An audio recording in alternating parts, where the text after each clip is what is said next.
नमस्कार प्रेक्षक हो. सध्याच्या काळात टेक्नॉलॉजीमुळे आपण सगळेजण टेक्नोसेवी झालेलो आहोत. पण त्यासोबत मला असं वाटतं की आपण सगळेजण कंपनी सेवेसुद्धा झालेलो आहोत.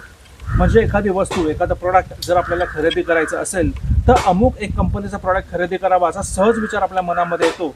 त्यानुसार आपण जवळपासच्या दुकानात जातो, त्या कंपनीचा तो प्रॉडक्ट खरेदी करतो, घरी आणतो, त्याचा उपयोग करतो आणि वेबसाईटला वगैरे त्याचा रिव्ह्यू देतो.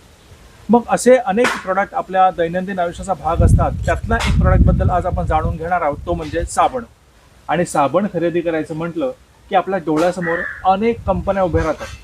त्या कंपन्यांची विविध फीचर्स असणारी साबणं, त्यांच्या जाहिराती, या सगळ्याचा भडीमार हा आपल्यावर होत असतो आणि आपण संभ्रमित होतो. या अशा संभ्रमित अवस्थेत आपल्या मनात प्रश्नचिन्ह निर्माण होणं स्वाभाविकच आहे की नक्की कोणता साबण खरेदी करावा. आज आपल्यासमोर इतके पर्याय उपलब्ध असताना देखील आपण प्रश्नचिन्ह विचारतोय.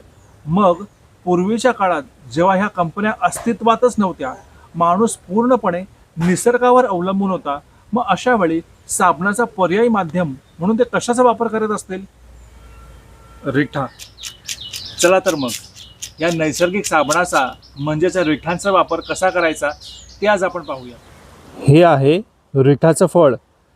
आता हे फळ सुकलेलं आहे. आपण थोडंसं ते ओलसर करण्यासाठी या पाण्यामध्ये टाकूयात.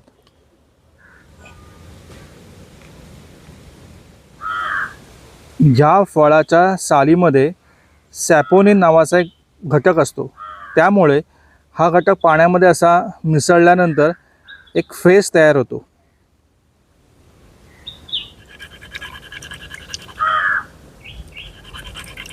हे फळ पाण्यामध्ये मिसळल्यानंतर त्याचा असा फेस तयार होतो.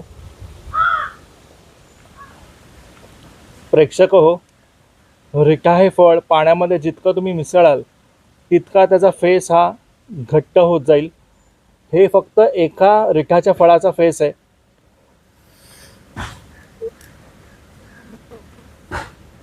आहे की नाही गंमत? प्रेक्षक हो, ही रिठाची फळं. या फळांचा उपयोग पूर्वी आयुर्वेदामध्ये औषधी म्हणूनही केला जायचा.